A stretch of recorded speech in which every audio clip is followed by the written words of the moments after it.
Vices Radio Network. Franco is pretty smart, but Franco is a child. And when it comes to the day of the contest, I'm his father. He comes to me for advices. So it's not that hard for me to give him the wrong advices.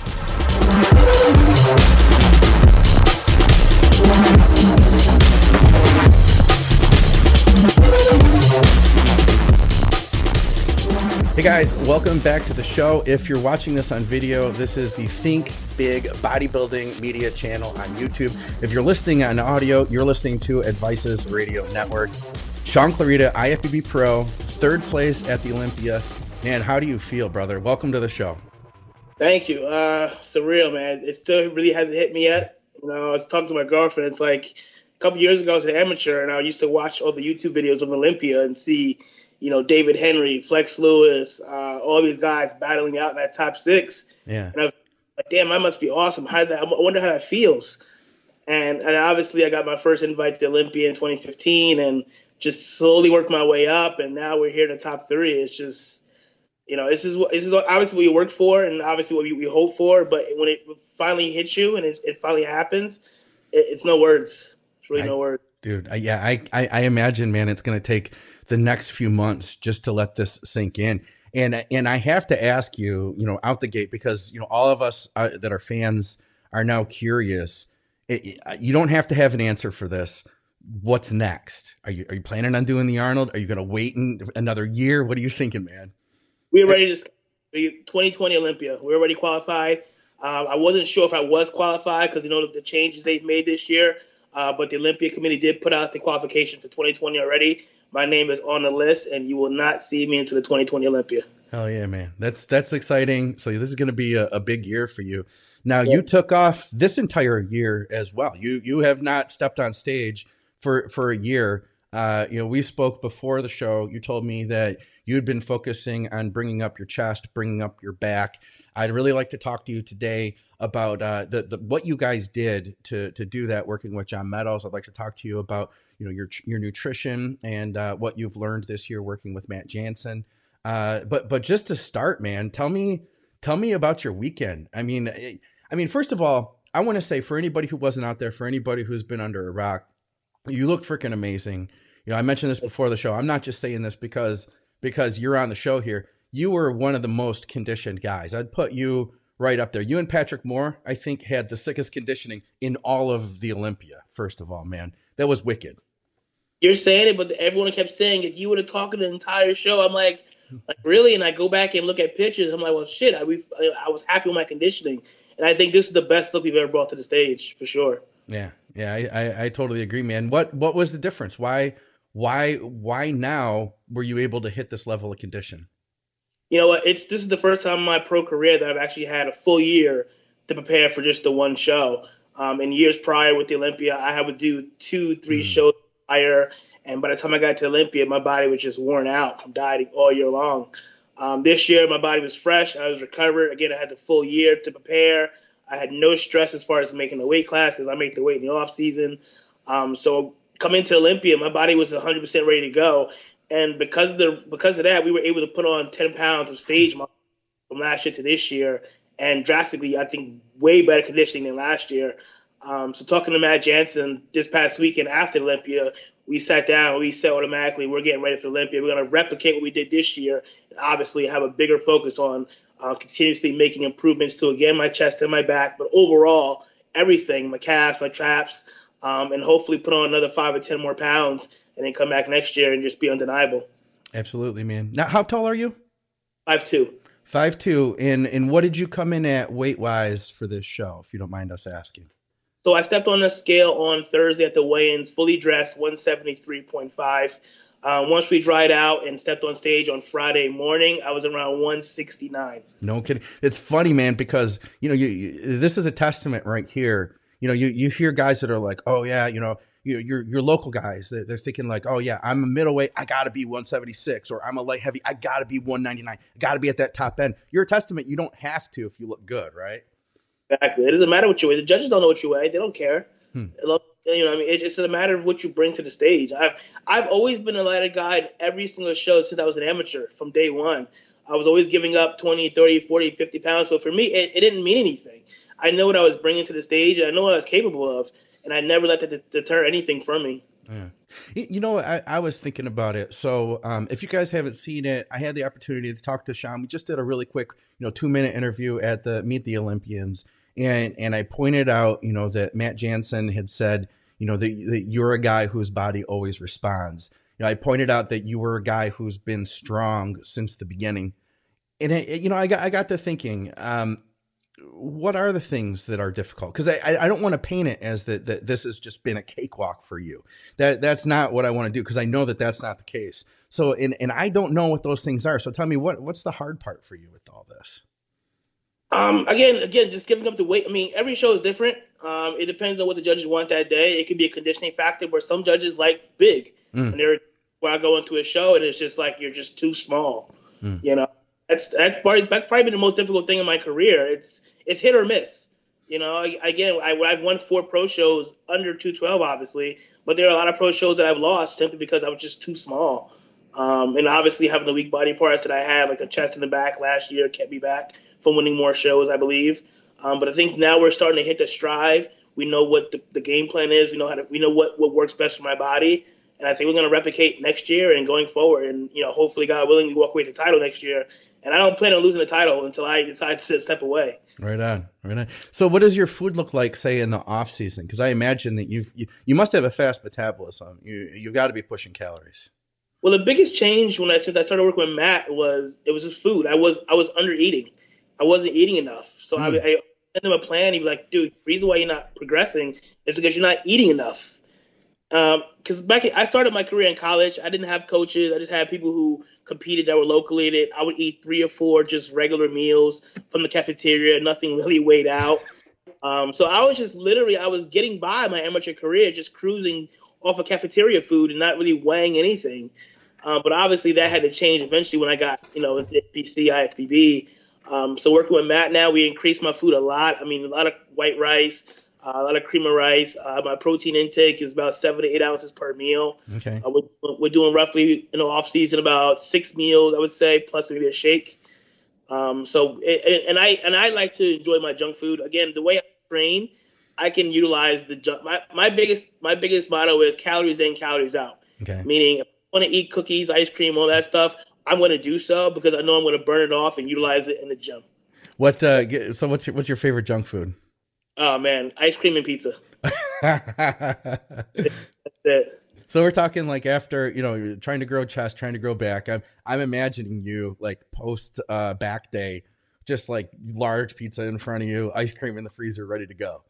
Yeah, I try to save those days for like the weekends. Okay. Really splurge out on the burgers or pizza or the ice cream, whatever I want. This way I don't feel as guilty. Yeah. But it helped me obviously, continue to grow. So.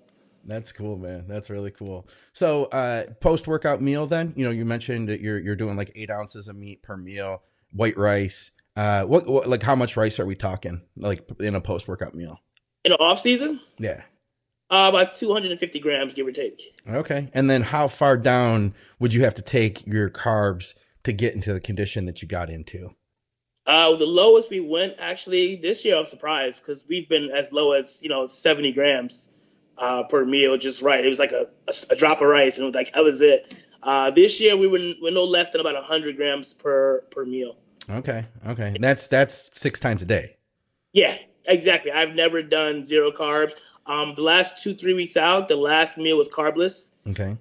Every other meal always had carbs. Are you feeling that, though? Because, I mean, I know a guy with a fast metabolism, it's not like you're having a party there eating that much rice at every meal. You still have to suffer to get into the condition you were in. Yeah. It gets to the point where even though I was still eating the carbs, it just wasn't enough. Yeah, I bet. At that point, my cardio is increased. Okay. Just burning, and even though I'm putting the food in, it's just going right through me at that point. What kind of cardio works for you best? So we started out generally around about 30 minutes, and then when it's halfway through, we kicked up about 45 minutes. And toward like the last 4 or 5 weeks or so, we would go to 50 minutes plus an additional 20 minutes at night. Now, is that slow, steady state, or what are you doing?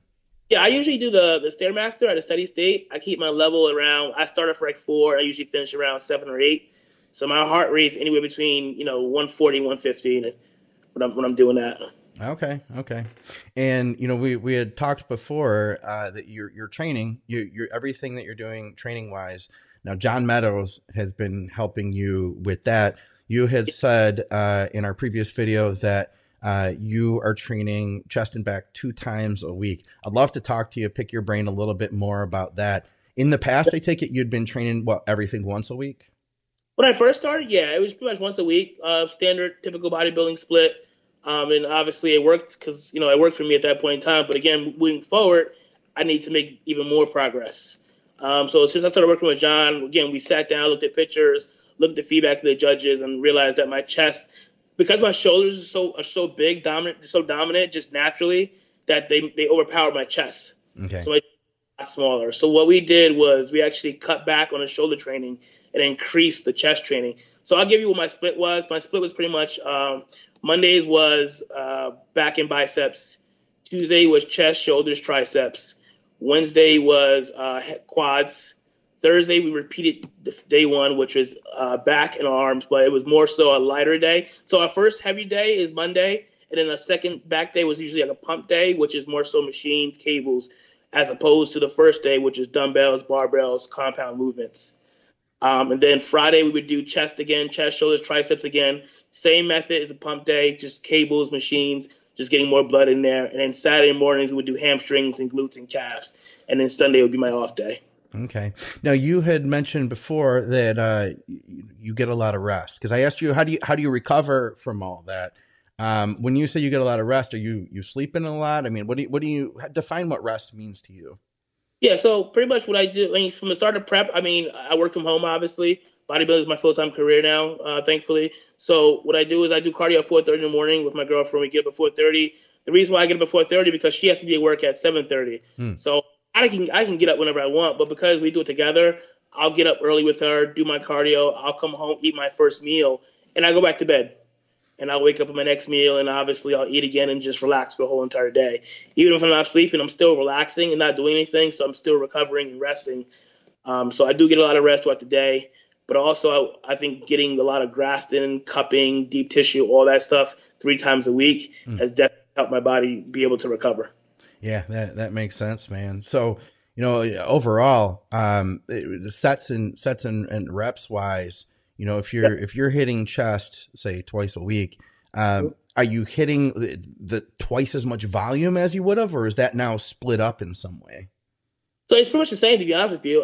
So I would say my compound day, my heavier day, like Monday back day, my reps anywhere between 6 and 8, pretty heavy.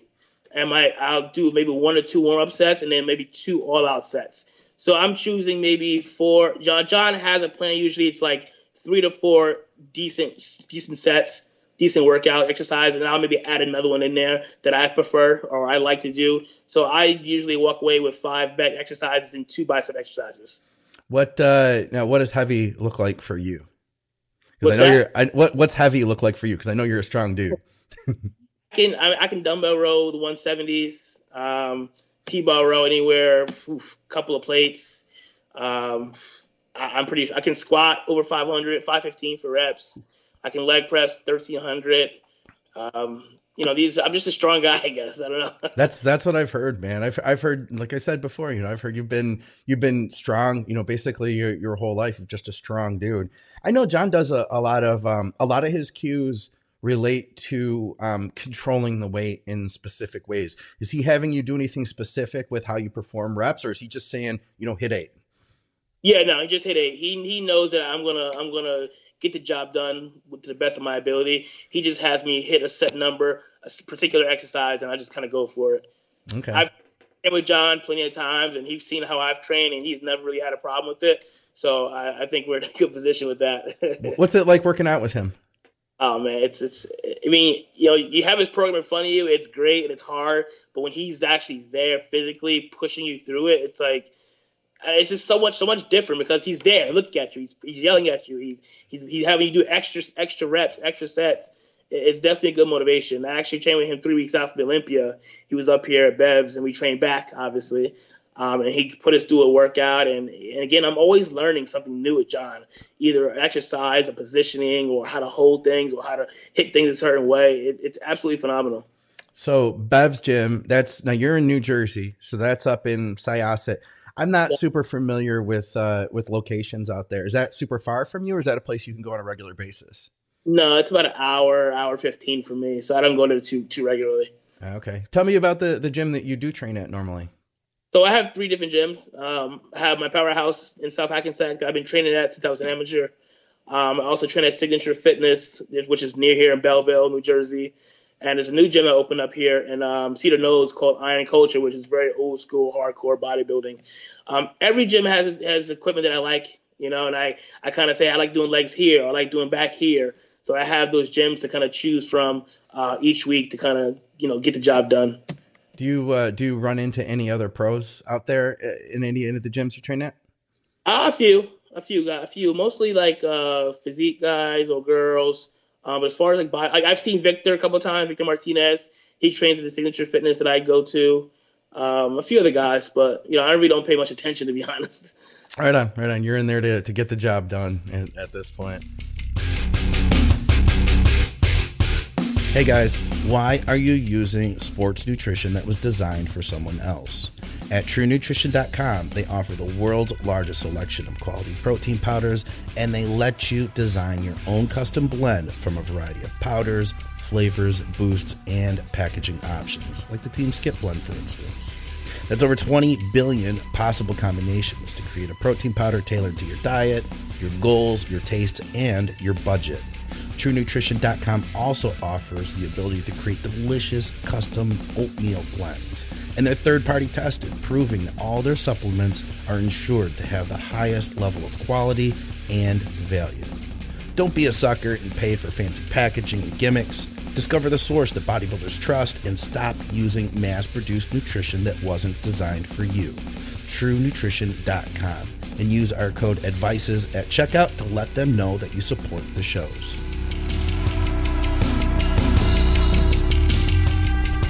So tell me though, I know that you're not only a bodybuilder, but you're a fan of bodybuilding. Who are the guys that you've looked up to? The guys, like we said at the beginning, you said, you're talking about going to the Olympia and thinking like, man, this is like where my heroes have been. And now you're in their shoes. Who are the guys that came to mind at that time? First and foremost, Dexter Jackson. Wow, man. And you got to see him, you guys were in the same Olympia, which is, that's crazy. I've known Dexter for years, and now I'm able to call him a friend. I can pick up the phone and call him if I need something. He started out as a bantamweight, so seeing his career go from bantamweight to Mr. Olympia to being the winningest bodybuilder of all time, it just kind of, in my mind, it kind of told me I almost follow those same footsteps. And I've done it almost to an extent, whereas I started as a bantamweight, and I slowly, worked my way up to winning pro shows, getting very close to winning the Olympia, hopefully next year. So obviously Dexter Jackson has been my biggest idol, role model in this sport. Flex Wheeler, who I believe my body emulates a lot as far as the muscle bellies, conditioning factor. A big fan of Flex's as well. And then obviously the shorter guys like Marvin Ward. I don't know if you guys remember who that was. Oh yeah, marvelous Marvin Ward, of course. He was like 4'11", but it's like the guy was as thick as a brick, So again, another guy that was short but doing very well. It's like, well, damn, he's doing it. Why can't I? And then I kind of just said, F, I'm going to go for it. And here we are. That's pretty cool, man. So have you ever had a chance to train with Dexter? Have I trained with Dexter? I don't remember. I don't think we ever trained. We've always hung out and like joked around and stuff like that. But as far as training wise, I don't believe so. No. Oh, right. Well, you got to put that on the list then at this point, man. Yeah. It's got to. I got to tell you, man. When we were at the press conference. And, they said this next guy, this is his, I think they said like 20th Olympia. My mind still can't even process that somebody could be in 20 Olympias. Like, how is that even possible, Been through 4 decades of the sport, and he's still going. Yeah. Still in the top 4, top 5. I mean, in the world at almost 50 years old, it's just mind boggling. And he's still looking amazing. It's like, what we thought maybe he was going to start slipping a year or so ago. And then he comes back and it's like, oh, he fixed it. How could he get better at this age? It's so cool. It's inspiring to me. It's just an average guy who's getting older. I'm like, man, I don't know how many years I got. And then I'm like, well, Dexter's still doing it, I'm the same way. It's like, well, how many more years do I have in this? But I mean, I tell at least 10 to 15 more, hopefully, in this sport. Yeah, man, and I'm sure too. You're a young guy still. As far as bodybuilding is concerned, you're a strong dude. I feel like that you have a natural propensity for this. It's not like you've had to push the limits to get where you are. I feel like this is something that you should be able to continue doing for a long time. As far as guys that you look up to, you being in the 212, you had the opportunity to be a fan just like the rest of us for the Open. I want to hear your thoughts. Who did you like in the Open this year? Big fan of both, again, Dexter and Brandon. Those are my boys. Rolly, obviously, my boy as well. But I was hoping for Brandon and Dexter to be the top two guys. And obviously Brandon pulled out the win. I'm very happy for him because he sacrificed so much, man, to get where he's at, and no one deserves it more than him. I totally agree, man. I was really excited for that. I've been really feeling like he's had some momentum, especially this last year coming into the Arnold and then this. It's like it just made sense. I had the chance to talk to him, before the show, and it just sounded to me like the stars were all aligning, and it's cool to see that happen for someone. I mean, I believe timing is everything. With him, same thing. I'm sure it's, going from where he was before, no one really, had him on the radar to do anything. He was pretty much almost dead last in Olympia to Batter and Abdullah taking a chance and bringing him to oxygen and, bringing him to where he's at now. I mean, the seclusion of being in Kuwait helped him. And I was out there. I was fortunate to be in Kuwait for about a week 2 years ago. And I can understand why these guys are so much better because they're literally, all they're doing is eat, sleep, and training. Tell me more about that, man. So this was, did you say how long ago was it that you were up there? 2017. I was out there for the Kuwait Pro. They flew us out there. They set us up in the apartment and everything. So pretty much what Brandon was doing is what we were doing, but Brandon obviously was there a lot longer. So they put us into an apartment, and literally we had to worry about nothing. We had food delivered every single day waiting for us in our refrigerator. The gym was right next door. The gym was, oh my God, it was absolutely amazing. Huh? That level, like they're saying, hey, what are you training today? I'm like, oh, maybe a little bit of arms. And it would say, okay, third floor. It's like, what? There's floors? So there was different levels. You didn't have to wait for any machines. They also had like a cafe set up where they weighed your food for you right there. You're If kidding. you wanted a massage, you can go down the hall and get a massage. Swimming pool, hot tub. It was crazy. It's crazy. If anything, I feel like the only thing you would have there is loneliness. Like, you don't have, you don't have your family there. You don't have your familiar surroundings. And I suppose, this I think the way Brandon would look at it is that this is just like you're putting your time in, you're doing this thing. And then, and after that, it's like you were saying, man, it's going to allow you to push, that much further. Have you ever considered going out there doing something like that? Just curious. Yeah, I mean, I've talked about that with my girlfriend, and she understands the reasons why I would do it. Yeah, I love my family and all, but even before like bodybuilding, I was always like a loner. Like I don't like to party, I don't like to go out. I like to kind of stay home and do my own thing and just watch TV. So if I were out there, it really wouldn't bother me, to be honest with you. Yeah, I'd miss my family for sure, but like the whole party life and hanging out with my friends, that doesn't really affect me because I don't do that here. I know. I would have loved to have gone out there and done that, but obviously I have a great team here. With both Matt and John, that's been working. If we have the opportunity to go out there just to train, maybe Matt and myself, absolutely, I would definitely do it. Yeah, that'd be cool, man. I totally see what you mean, though. There's no sense in fixing something that isn't broken. You mentioned you felt like you're more of like a bodybuilding. It's an individual sport. Of course, we have people around us that are supporting us. I know a lot of people have come to the sport from team sports, guys that say played football in high school or college, started training and then kept doing it. What was your story? How did you get into it? Well, I was a wrestler in high school. So again, it's just me and an opponent, that was it. So again, I mean, I played sports all my life, baseball, basketball. But what really got me into training and the weights was wrestling. I started wrestling in high school my junior year. I was 103 pounds. Okay. Yeah, very small. So obviously the coaches wanted me training to get stronger at that point. Not necessarily bigger, but just stronger. Fell in love with the sport fell in love with the sport of wrestling my senior year, and I wanted to continue that into college. So I found that I wanted to stay pretty local, but go to a good wrestling school. So I actually attended Rider University, which is a D1 wrestling program. here in New Jersey, one of the best wrestling programs in New Jersey. Met with the coaches saying, hey, even though I'm going to walk on, I was a walk on, which is very rare to do at a D1 school. They gave me the chance to do it. I made the team as a walk on. And at that point, it was literally the coaches had me in the weight room every single day just to get bigger at that point. Like, you're only 110 pounds. You got to get bigger if you want to start this 125 class, because 125 was the lightest weight class. I said, no problem. So when the guys were outside running to cut weight for the season, I was forced to go to the weight room and to the cafeteria to get bigger. So at that point in time, training the gym. And then my gym that I was training at the time was an open community gym, so anyone can come in from outside to train. And there was a guy named Tom Garuba, and I swear I wish I knew where he was today, because he is the one that got me started in all this. He was an old school bodybuilder from like the 80s, 90s. He would show me all his VHS tapes of him competing, and he's the one that looked at me and said, you have a great physique. You ever thought about bodybuilding? And I had no idea what bodybuilding was. And he explained to me what it was, showed me all his videos, and he kind of the one that got me started in all of this.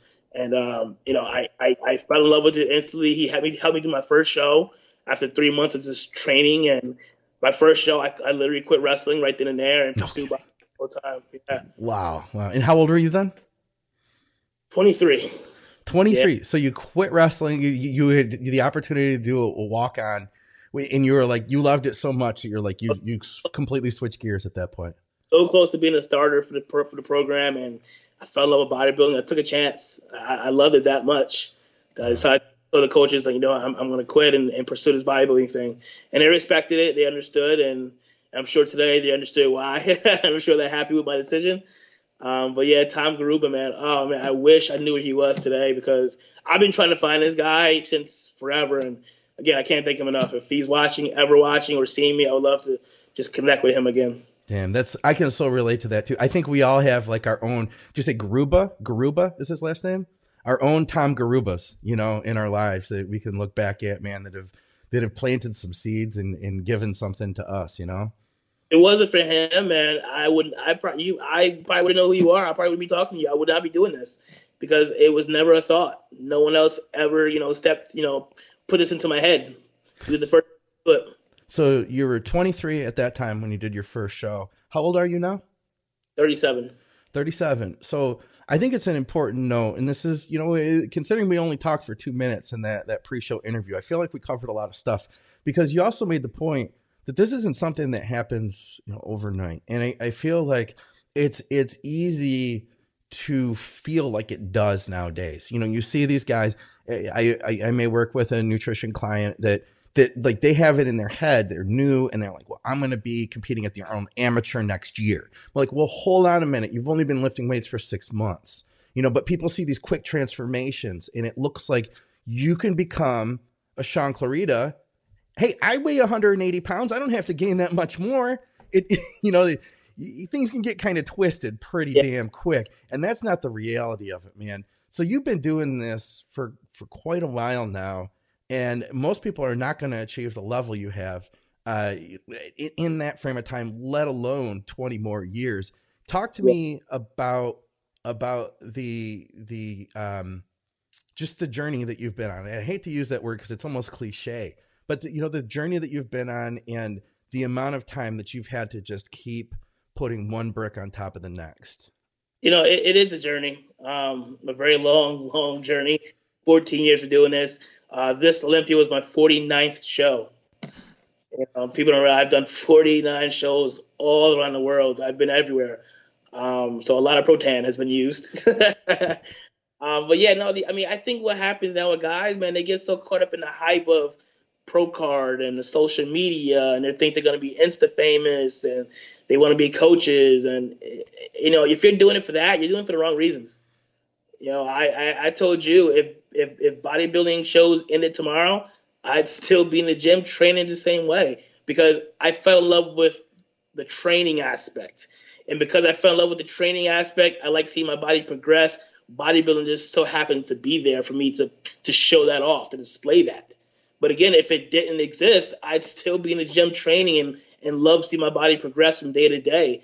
But obviously we have the platform of bodybuilding shows to display that, and obviously are able to make this a career if we're at a certain level. being the Olympia level.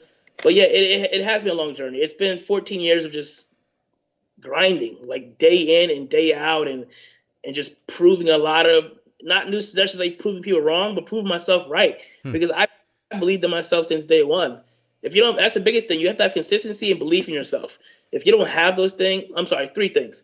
You have to have consistency, belief, and passion. I told you that as well. You have to love this. I absolutely love this sport. I love the training. I love all this. I'm consistent. I don't miss training sessions. I don't miss meals. I don't miss cardio sessions. You know, this is something I'm absolutely infatuated with. And yeah, it gets hard. There's days where I literally would sit here and cry because I am just at that breaking point. But then I stop and I realize, like, this is temporary. The end of there's a light at the end of this tunnel, and I'm going to get there. I just got to keep pushing. And I'm not just doing it for myself. I'm doing it for my family. I'm doing it for my friends, the people who support me, my sponsors, and most importantly, the fans who could constantly send me messages and comments and motivational. You know, that thing keeps me going. You know, and I can't thank my entire team, the supporters, everyone for keeping me going these past 14 years. Man, it's heavy stuff right there. It really is. I feel like until you've really gone through it, you can't understand just how emotional a prep is, you know, and how intense it can get at times. Yeah, I kid you not. I would literally sit there and just cry because I don't even know why. I just think it was just at that point. It's like 4 o'clock in the morning. I got an hour's sleep and my body's still sore from the night before. And it's like, I don't have much food in my system. It's just like, I got to get through this session and I'm in pain and it hurts. I really don't want to do this. And I'm just like, fuck it, soak it up. Let's go. It's one more day closer. It's going to happen. My day is coming. And this is probably one of the easiest yet the hardest preps ever because it was the Olympia. Because, again, it was the easiest because I didn't have any shows prior to do. So I was just focused on one show. But hardest in the sense that I really needed to make this happen this year. With Flex not being there, this was my time. Even if I didn't win it, my goal was top 3. If I was in that top 3, I'm setting myself up for a future win, in my opinion. I need to be in that top 3 this year to solidify myself as one of the top guys, one of the guys that's going to be fighting for that title within the next couple of years. So yeah, I really worked. We really pushed for this one. And I think I know for sure this is the best package we've ever brought to the stage. Yeah, I would agree, man. Like I said, too, your size absolutely improved. And, as I keep mentioning, man, that conditioning, I mean, I obviously I know everybody always says like, oh man, I would have had you higher. That's what people say. I mean, honestly, and this is no offense to Derek Lunsford. I honestly would have had you higher. I really did like Kamal, honestly, man. And I felt like, I do feel that Kamal was definitely deserving, but I would have put you behind him and I would have put you close because you guys both were peeled out of your minds. When he turned around, the lower half I thought looked really good and back looked really good. And I would have nodded to him probably. But outside of that, man, I mean, and maybe it's just because I am a fan of people that put the work in, like the real hard, nasty conditioning work. And you can't just get that. I know that it takes suffering to be that. And I hate to use that word suffering because we choose to do it. So it's not like somebody's doing it to you, but you gotta work to get what you got to. Yeah, and what's funny, and I don't know if people realize this, it was the night before prejudging morning. It was 10 o'clock at night, and it was 3 guys left in tanning. Myself, Kamal, and Derek. No way. Yeah, so we were the only 3 guys left at tanning at 10 o'clock at night. And we're just sitting there talking, just BSing. I looked over and I was like, you know what, guys? This we're gonna be the top 3 guys, I bet you. And they're all like, oh, you think so? I was like, yeah, it's gonna be us. And looking at Kamal backstage, like then tanning and then him hitting shots, Kamal was on. Like he was like, I'm a realist, and yeah, I want to win, but at the same time, Kamal was absolutely peeled to the bone. He had everything, and if I lost to anyone, it would have been Kamal, and I was grateful for him. I'm happy for him. There's a picture that I have of me hugging him that I'm going to post up eventually. But I was genuinely happy for him to win because the story people realize he's 47 years old and he did not have an easy journey to get to the IFBB. He had to obviously get permission from certain people and get the invite, and so it wasn't an easy road for him. So for him to win the Arnold to now win the Olympia, I mean, it was an amazing story, and I'm glad that I'm not saying he beat me, but I'm happy for him genuinely. I think that's great sportsmanship right there to be able to appreciate that, for him. I think that's really cool. And yeah, from what I understand, he has had a hard road to get where he is. That said, man, I hear he's retiring. At least he announced that at the press conference. He did, but I heard he's not. Hey, listen, if I won the Olympia, I'm not retiring either. I'll tell you that. I don't know why he would, but if he is, great, But at the end of the day, it doesn't mean I'm automatically in the running. It doesn't mean Derek's automatically in the running. Sure. There's guys that are going to come up and who can probably try to knock us out. All we can do is get better and improve and try to stay in that mix and fight for next year's title. Yeah. Who else are you a fan of in the 212? Wow, who am I a fan I mean, of? and that's not to single anybody out saying you're not a fan of other guys, but we all have our guys as fans of bodybuilding, people that we go, man, I really like that dude's physique, You know who I really thought should have been in the mix? Eduardo Correa. Ooh, yeah. He's been around for a long time too, man. I had him in the mix simply because of what he's done in the past. He was as high as second to Flex. The guy's always brought the nastiest conditioning. He's had a few injuries, a few hiccups here along the way, but I think he's about 90% back to where he was. And looking at him backstage, I really thought that this guy genuinely was going to push for a top finish. Obviously, it didn't work out that way, but I'm a huge fan of Eduardo. Great guy. Also a fan of Hadi. He and I have had a chance to hang out when we were in Korea together last year. Thankfully, he was in the Open this year because he would have probably killed all of us. I can't imagine that dude making 212 now after I see him on the Open stage. That's crazy. I said if I were in Hadi's shoes and had the opportunity to either go 212 or Open, I'm going to go Open because it's a bigger payout, but it's a bigger prestige. No offense to us 212 guys, but listen, if I'm capable, he's won Open shows already. So if you're winning Open shows, why would you go back down to 212? Yeah. That's my thinking, I guess. I don't know.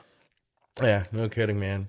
So, you mentioned when we got started, you've obviously, your phone's been ringing off the hook. You just got back from Vegas the other day. I imagine you're trying to catch up on your sleep. What's life like? Just a week ago, you were going into this, and it's a whirlwind now to where you are now. I mean, tell me about life at this moment. It's been great. Again, just constant messages and pictures are floating everywhere. And like you were saying, people are saying, I had you as high as first. And I greatly appreciate that. And again, things like that keeps me motivated. I haven't trained since the show. I'm actually gonna be training today, but I have been doing cardio every single day since the show to be able to counteract that rebound from all the foods and the fluids. I have a feeling your girl's making you do that. She's like, come on, we gotta get going. Making her do that, actually. It's like the day after the show, and I'm literally up the next morning to go and doing cardio. I was like, I gotta keep my groove going. This is what I like. This is my daily thing. My coach is like, you gotta slow down. Like, no, I gotta keep doing this cardio. I think too, like we get programmed. You know what I mean? Like you'd been doing this, all this momentum into the show. It's hard to just shut all of it off, right? Yeah, I mean, eventually I'm going to slow down, obviously, once the retention kind of calms down, because then we're going to move into that phase of off-season where I'm really going to look to push the off-season as far as the growth and the improvements. And, again, seeing what we did this year, we're going to replicate it times 2. This year I got up to about my heaviest ever is 190 in the off-season. I told my coach I want to get to 220 this year. No kidding, man. That's going to be a lot of Shaun Clarida right there. Yeah, I mean, I want to be on stage. I mean, I hate putting numbers on things because numbers don't matter. But obviously, when you're putting focus on certain body parts, you just happen to grow along with it. Your weight just happens to grow along with it. So this year I was on stage at 169. Next year I want to be on stage, 175, 180. And I really think I have to push that weight this year. The focus again is going to be continuously the back. I keep hearing my back is just narrow. I don't have enough width, enough thickness, and then it keeps playing over my head. You need more of this. And I actually had a chance to talk to Iris Kyle, who we is 10-time Miss Olympia and probably one of the best backs in not just women's bodybuilding, but in bodybuilding period. And she gave me some great advice. She obviously was sitting front row. She told me what I needed to work on, and if Iris is telling you what you need to work on, you're going to listen because it's Iris Kyle. And was she telling you specific parts of your back or how to train it, or what kind of stuff was she giving you? She was literally breaking it down. Like, she's like, you need to work on this, you need to work on this, you need to do these exercises, blah, blah, blah, blah, blah. So she really broke it down for me, what I needed to focus on and what I needed to do to bring those up. Yeah, she's like the female Ronnie, basically. Yeah, literally. Yeah, I mean, you look at her back. I mean, obviously, I'm not going to say she's wrong because her back is probably one of the best, but her best body part, I would say. Yeah, no kidding, man. That's really cool. That's got to feel great to be on this high right now. You know, having gotten through this now and having all this support. Man, I'm really excited for you. So that's going to happen. You eventually you're going to shift into a mass phase. Right now, you're just kind of cooling down. Will you be doing like guest appearances, stuff like that through the year? I take it. I'm hoping so. You know, I'm really hoping to get, start doing some more guest posing, some seminars, appearances, anything like that. I try to support all the local shows, either Steve Weinberger or his local shows here. I like to go to the show just to support them and the amateurs. I'm definitely looking, hopefully, to get some appearances going, some seminars, possibly signing some new sponsorship opportunities coming up. So again, I'm riding this high, and getting a lot of messages, a lot of calls, and I'm definitely gonna take advantage of it. Hell yeah, man. Well, is there anything else I haven't asked you that we should talk about here? No, I think that was it. I mean, I think that was it for the most part, right? Let me think. Future plans, I told you that, and yeah, I think that was pretty much it, really. I mean, in a nutshell. Well, I wanna definitely stay tuned. We'll be following along with everything that you're doing. Following along on your social media, guys. We've got Shaun's social media and everything in the show notes. So definitely, if you're not following him, you should start right now and keep an eye out for everything you're doing. Man, I can't thank you enough for taking the time here today. This really does mean a lot to me. I got so much great feedback on the video that we had done before, and your positivity is just infectious, man. Like, I just got done training, came home, ate my food, sat down. I'm ready to go back. Ready. I'm ready to go back, man. I need to get some work done first. But I mean that though. It's cool, man, to see people that are positive in the sport, and I'm really grateful that you could take the time to talk to me and share this with the listeners and viewers. Yeah, absolutely. As far as social media goes, like, I put up a lot of well, this year I put a post up yesterday. Like, no one really saw what I looked like all year. I didn't post any progress pictures. I hate progress pictures because we know what that doesn't really mean anything. So most of my content this year is all videos, and a lot of guys were thanking me because it gave them ideas and tips and ways to train their body parts. So you guys can expect a lot more videos from me going forward. I'm definitely get my YouTube page back up and running 100%. So you guys, if you guys are following, great. If you're not, please do. And I definitely won't disappoint you guys.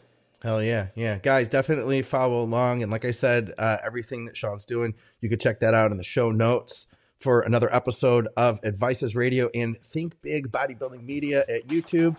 We've got IFBB Pro Shaun Clarida, top 3 finisher at the Olympia 212. Thank you so much, Shaun. Appreciate your time. Appreciate it.